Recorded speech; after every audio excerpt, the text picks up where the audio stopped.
Taxas e preços públicos pela utilização do espaço urbano, a contraprestação pelo solo criado.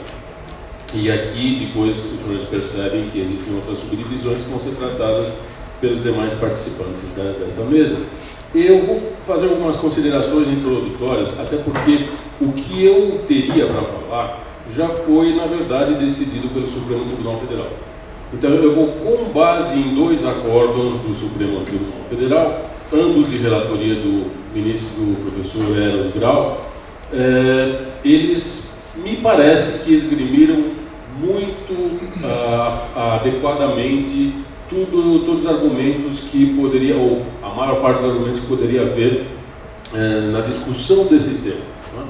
Ainda comporta alguma nuance que talvez não tenha sido pensada, ou uma adequação em um caso concreto determinado, mas são situações interessantes. O primeiro acórdão é de Santa Catarina, quem quiser anotar, o 387047, que foi julgado em 2008, e o outro é de Rondônia, e o recurso extraordinário 581947, julgado em 2010. Como eu disse, ambos relatados pelo ministro Eros Grau.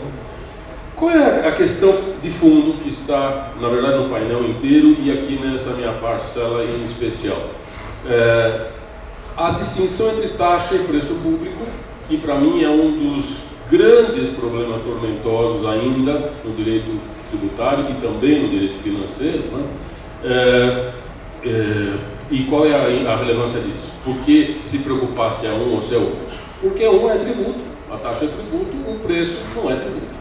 O regime jurídico a que estão submetidos cada um deles é diferente, portanto, evidentemente. Né? E trata-se de saber, ou que nessas situações aqui, por exemplo, taxas ou preço, ou seja, qual é a remuneração a ser paga pela utilização do espaço público e qual é a contraprestação pelo solo criado. Então, esses dois acórdãos retratam exatamente essas duas possibilidades. E com base neles, como eu disse, vou tentar fazer com que os institutos principais presentes nessa problemática sejam levantados. Né? Então, no Acórdão de Santa Catarina, referia-se à instituição de solo criado, né? A parcela do solo criado, a remuneração que se pagava um determinado, na verdade aqui era o próprio município de Florianópolis, justamente por esse solo criado. O que acabou vindo a ser esse solo criado? É uma parcela que, com base em um determinado índice de aproveitamento que as prefeituras acabam fazendo, algumas delas pelo menos, pode-se construir até uma determinada área, um imóvel qualquer, e a partir dessa área não se pode construir, dependendo desse tal de coeficiente.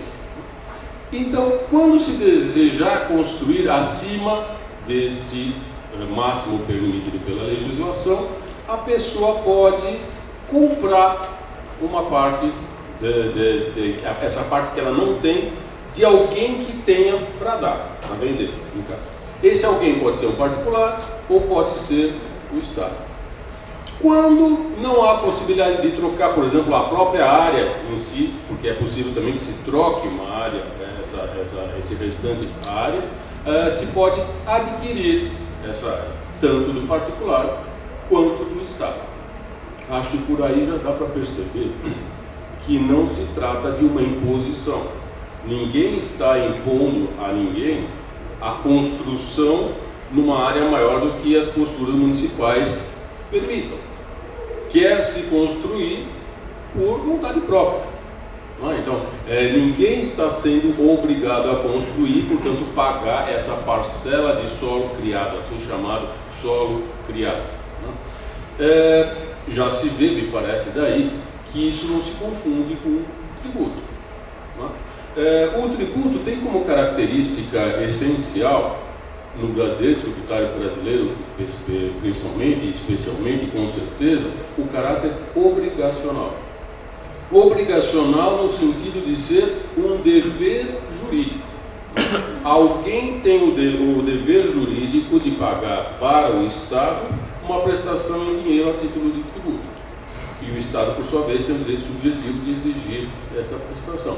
Então, este dever, no sentido amplo, é uma obrigação, justamente o caráter obrigacional do tributo que está presente no tributo e não está presente em outros tipos de remuneração tributária. Por exemplo, o preço público. O que é o preço público? Eu diria simplesmente, o preço público é o preço que existe num contrato. No direito privado, nós normalmente paramos daqui. Uma das partes componentes do contrato é o preço. No direito público, quando o Estado está de um dos lados da relação jurídica, nós chamamos normalmente preço público, adjetivamos de público justamente pelo fato de provir do Estado. Então eu costumo dar o seguinte exemplo banal. Se na esquina tem uma banca de jornal, que vende jornal, quando nós compramos esse jornal, nós pagamos um preço. Se essa banca fosse, por acaso, pudesse ser do Estado, eu compraria o mesmo jornal e pagaria um preço público. O aço, que as companhias siderúrgicas, então, monopolizadas, estatizadas há tempos atrás, vendia, era um preço público. Hoje o mesmo aço é preço, porque não é mais público. Então, ou seja, regime contratual e no direito financeiro, a diferenciação entre esses tipos de receita. A receita tributária, se enquadra nas chamadas receitas derivadas, em relação às quais o Estado pode usar de coerção para obter, e as outras, dentre as quais os preços têm uma relação contratual por debaixo. É algo que se fala até de relação de direito privado disponível, ou pelo menos de direito público não absolutamente restritivo. Então são duas coisas diferentes. Pode-se dizer que isso que se pagaria por esse solo criado seria um preço público? Pode, me parece que sim, enquadrando-se dentro da classificação de receita originária, que são obtidas pelo Estado mediante a exploração do seu próprio patrimônio. Pagar-se um preço, assim como menos a gente se paga um aluguel quando o Estado aluga um imóvel para um particular, o particular paga um aluguel, também é uma receita chamada de receita original. Agora, nesses casos aqui, o Supremo, o professor Ezio Grau até foi muito didático na hora de explicar essa questão. Ele fala que existe uma outorga onerosa do direito de construir, quer dizer, pode existir uma outorga onerosa do direito de construir, quando o particular vai comprar do Estado, por exemplo, com relação ao Estado, aquela parte do terreno ou o correspondente à parte do terreno. Não se trata de comprar a construção, nem o direito de construir, na verdade, eu me equivoquei. Trata-se de comprar a possibilidade de construir. Seja como for, há uma contraprestação para o Estado que seria um preço. Aí o Supremo discorre sobre o fato de esta situação revestir-se da forma de um ônus. E me parece que muito acertadamente. E daí cita-se toda uma doutrina a respeito dessa situação, invocando Caneluti, Santi Romano, etc. e tal, e me parece bastante adequado. Quer dizer, o ônus como uma prestação de dar não obrigacional, obrigacional naquele sentido que eu disse anteriormente. Então, quando se fala em ônus, quando existe a satisfação de um interesse do próprio sujeito a ela vinculado, não de interesse alheio. Então, quer dizer, a pessoa que quer construir, interessa a ela obter aquela parcela de solo criado, né? E para isso, se ela quiser obter a parcela de solo criado, ela tem que pagar uma remuneração para o Estado, que é diferente, me parece, que fica evidente que é diferente da situação de um tributo, né? Aqui, o ônus não fixa o dever de conduta. O não pagamento do ônus não configura ilícito, não configura sanção. O tributo, sim. Então, partindo dessas várias situações, se cogita, por exemplo, poder-se falar em servidão administrativa? Aí nós temos que nos valer, e aliás esse tema também me parece interessante, porque é uma das provas de que o direito tributário é um direito de superposição, um direito que trabalha sobre conceitos, legislação de outros ramos do direito. Aqui, muito claramente, do direito administrativo, ou seja, se nós não formos ao direito administrativo, e aqui também no caso do direito financeiro, nós não vamos conseguir deslindar com o tempo, me parece, essa situação. Aí eu trouxe uma definição de servidão administrativa, só para que vocês tenham ideia do que a doutrina administrativista fala. A mais completa, me pareceu, assim, da professora Maria Silva Zanardi de Pedro, diz que a servidão administrativa é o direito real de gozo de natureza pública instituído sobre imóvel de propriedade alheia, com base em lei, por entidade pública e seus delegados em favor do serviço público ou de um bem afetado a fim de utilidade pública. Me parece que não é o caso. E o Supremo também assim entendeu, diz que ao lado das servidões pode haver restrições administrativas, limitações administrativas. Então, aquilo que não se encaixa exatamente nessa definição que eu acabei de mencionar, ela poderia se considerar uma limitação administrativa e não uma servidão. E o mais importante, me parece, nessa questão da parcela do solo criado. Aqui se fala, então, qual era a situação que havia nessa situação de Florianópolis já está resolvido, né? Eu acho que está mais ou menos claro. Agora, na situação do segundo acórdão, que é de um município de Rondônia, de Paraná, em Rondônia, que é a taxa de uso e ocupação de solo e espaço aéreo por concessionário de serviço público. Na verdade, isso até é um trecho da ementa desse acordo, né? O que era? Colocação de postes, e o município estava cobrando da concessionária de energia elétrica uma taxa pela colocação de postes, né, sob o fundamento de que se tratava de uma taxa referente ao exercício do poder de polícia, né?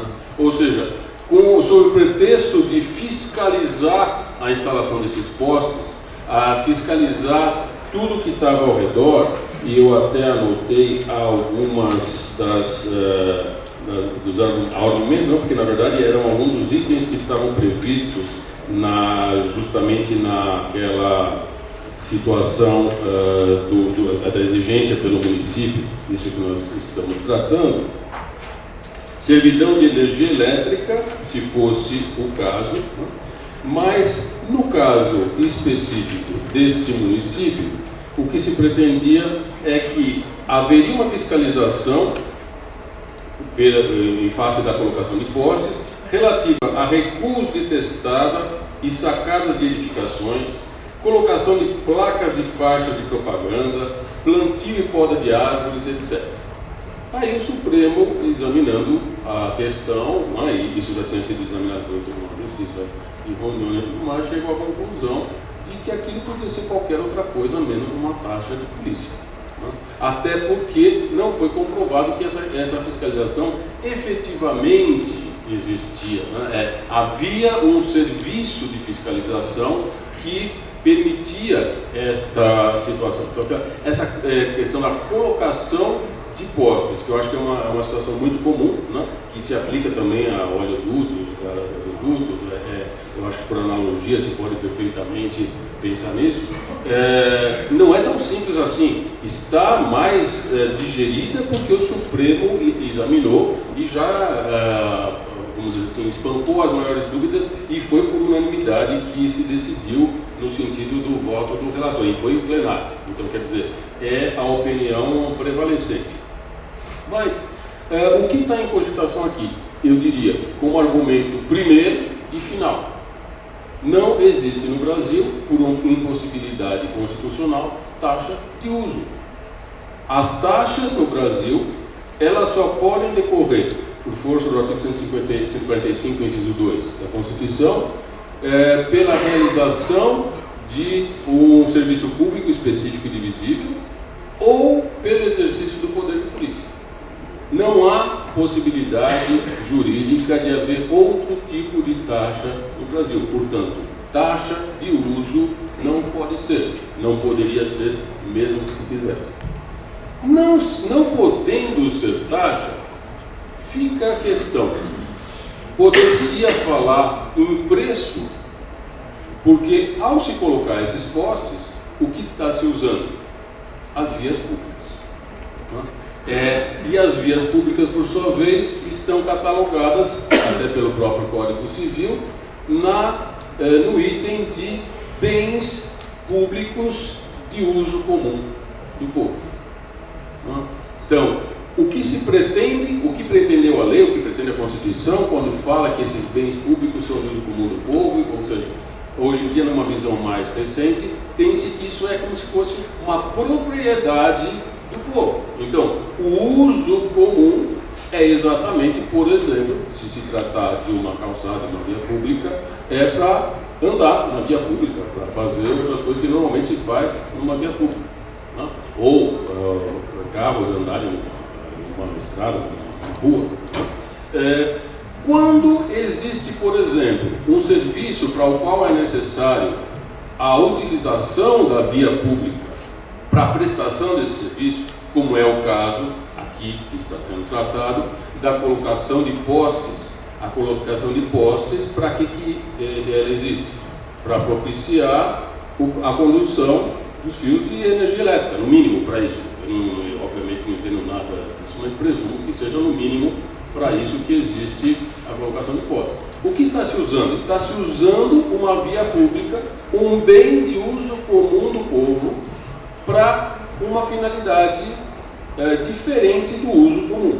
Por isso se fala que é um bem de uso comum do povo usado numa função específica e não numa função comum pura e simplesmente. E aí, pelo fato de alguém utilizar de um bem público, ele pode ser obrigado a pagar alguma remuneração? Eu diria, a princípio pode. O uso do bem público, ele pode ser objeto de remuneração, o Estado lato sensu, exigir uma remuneração pelo uso do bem público. Se o bem público for usado nessa sua função específica por um particular. Então aqui nós temos um ingrediente a agregar que me parece que é decisivo na interpretação disso. Aqui se trata de uma concessionária de serviço público. Ou seja, é o Estado, lato sensu, pretendendo cobrar do próprio Estado pela realização de um serviço público. E vejam, perante o cidadão contribuinte, eu pergunto, há alguma diferença que o serviço público seja prestado pela União, pelos Estados, pelo município? Estou dizendo isso para evitar, porque a energia elétrica é competência da União, então só a União poderia, então o município já por isso não poderia cobrar nada. Pode ser até um argumento, mas o serviço público, ele simplesmente foi dado à competência dos diversos entes da federação por uma questão de repartir essas competências. Então, alguns serviços ficaram para a União, como, por exemplo, de energia elétrica, alguns serviços ficaram para os municípios, como serviço de transporte urbano coletivo, outros ficaram para estados, como, por exemplo, gás e canalizado. Mas são serviços públicos. E outra, por mais que se diga que uma das questões importantes, que eu digo que é a mais tormentosa, para uma das mais tormentosas da lei tributária, é justamente saber quando pode ser taxa, quando pode ser preço público ou tarifa. Então, serviço público só pode ser remunerado por taxa pode ser por taxa ou tarifa, dependendo da situação. Não vou entrar nesse meio, porque para mim isso não tem fim. Quer dizer, já está mais ou menos sedimentada a posição de que, quando se tratar de serviço próprio do Estado, aí tem que ser taxa. Se não for serviço próprio do Estado, não precisa ser necessariamente taxa, pode ser um preço. E, obviamente, como eu já disse no início, o regime jurídico a que está submetido a cada uma dessas situações é diferente. Aqui, então, como eu dizia, tem um ingrediente importante a ser agregado. Se trata de um serviço público. E outra, por mais que os autores divirjam em entender quando cabe uma taxa, quando cabe um preço pela prestação de serviço público, específico de visível, todos os administrativistas dizem com essas palavras ou parecidas. O serviço público não deixa de ser serviço público quando prestado por um terceiro. Um delegatário do Estado. Por exemplo, uma concessionária de serviço público. Então, quando a pessoa atua em nome do Estado, é como se fosse o próprio Estado. Isso é autorizado por lei. Também existe uma lei específica, por exemplo, para concessões. Então, aqui, nesta situação, se se fala de postes que vão transmitir energia elétrica, que é um serviço público nos termos da Constituição, então, só por isso, me parece, já nenhuma remuneração seria cabível. Talvez, parece que poderia acontecer que se houvesse um dano visível à via pública, não devidamente reparável ou reparado pela concessionária, seria cabível uma indenização. Mas não parece ser cabível. Taxa, me parece que de jeito nenhum. Preço, em tese, poderia ser cabível, caso não se tratasse de uma concessão de prestação de serviço público, né? E foi nesse sentido, mais ou menos com outras palavras, que o Supremo Tribunal Federal decidiu. Né? E, no máximo, se poderia falar de indenização. E, de novo, ao mesmo raciocínio usado anteriormente, não há no Brasil, pelo menos, taxa de uso ou de ocupação de bem público. Se se puder cobrar alguma coisa, seria um preço e também debaixo de determinadas condições.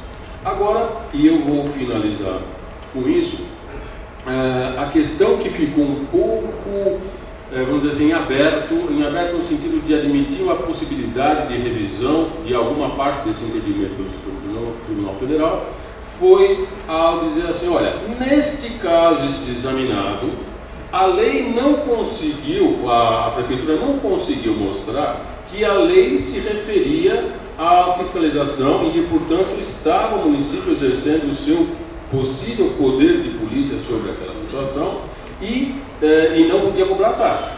Mas se se comprovar que numa situação semelhante, não consigo imaginar, por exemplo, isso aplicado a postes, colocação de postes e nem oleoduto, etc. e tal. Mas, se fosse possível caracterizar como o exercício do poder de polícia, restringindo o direito ou a liberdade, como diz o Código Tributário Nacional e os administrativistas, né? Aí sim se poderia cogitar cobrar uma taxa. Mas, em resumo, teria que caracterizar muito bem a situação permissiva do exercício do poder de polícia e, consequentemente, a possibilidade de cobrar uma taxa, que não é o que acontece em nenhum desses casos, nem pela utilização do solo criado, nem pela colocação de postes em vias públicas. Acho que era isso que eu queria resumir. Muito obrigado pela atenção.